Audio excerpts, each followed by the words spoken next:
when we started working for all of us, people were very discouraged. They thought this bill, this was in middle of 2019, they thought that the bill was going to pass at any moment. But why didn't it? Well, we had some luck, but we also had something that's really important in changing legislative outcomes, and that is a strategy. What you get from the professional representation that we give is strategy and the implementation of strategy. And that strategy sometimes is inside baseball, inside activities, which we engage in on Capitol Hill and with staff and members on Capitol Hill, but is also the grassroots contacts that members make with individual congressmen and senators. We lead that strategy, we craft that strategy, we work with you in getting it done, and we have been successful. We've been successful because our word is good. We don't attack people. We work with people who will work with us. Our members, all of us members, give support to people who help in the cause. Senator Durbin has been the leader of the effort to combat the worst elements of S-386. We were very clear from the beginning of our effort together that the work would be done in the Senate, that the House was a lost cause for this Congress, and that the way this bill would be stopped would be by stopping it in the Senate, where it would be very unlikely for this bill to be given time on the floor. It could only pass by unanimous consent, and that meant we had only to have at least one senator who would stand up. And the senator who volunteered to stand up is Senator Durbin. And while at various times people were discouraged about Senator Durbin and the fact that Senator Durbin was not willing to go all the way and hold this up no matter what, but wanted to bargain in good faith for certain changes, the effect of his bargaining was twofold. Number one, he produced the Relief Act, and the Relief Act was very effective in two ways. One, even though it didn't pass, but one, it included changing the per country limit so as to remove the idea that this is a battle about the per country limit. This is not a battle about the per country limit. This is a battle about enough green cards.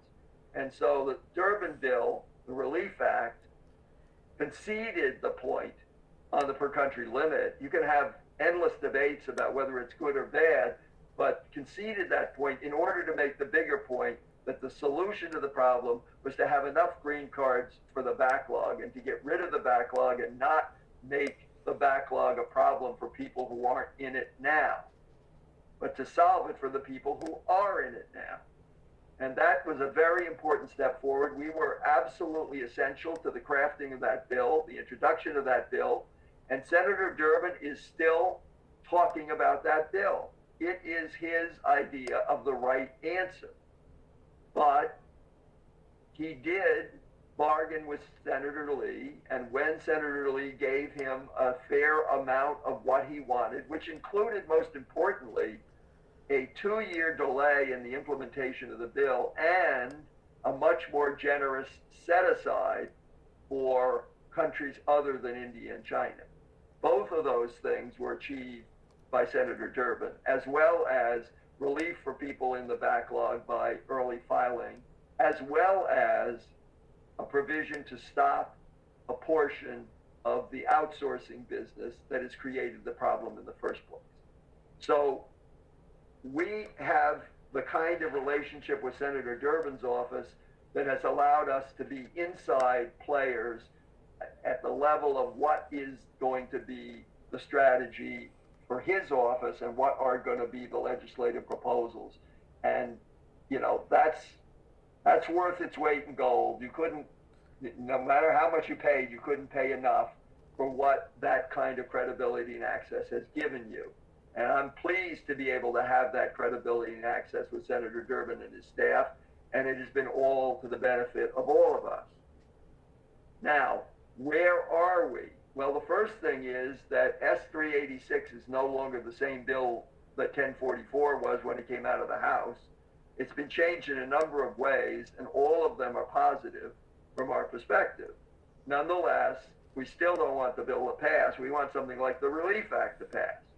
But we still have to complete this Congress before we can start on the next Congress. And completing this Congress means during these next few months, continuing to provide pressure where pressure will do good.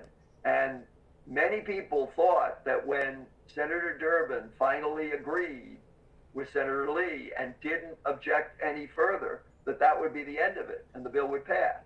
But the fact is, because of work that we'd done and cooperation we'd had with a number of groups and things that happened in the White House that we were aware of, all of a sudden Senator Scott stepped forward. And our statement to everyone who would listen that there were other objectors that would come forward was proved true.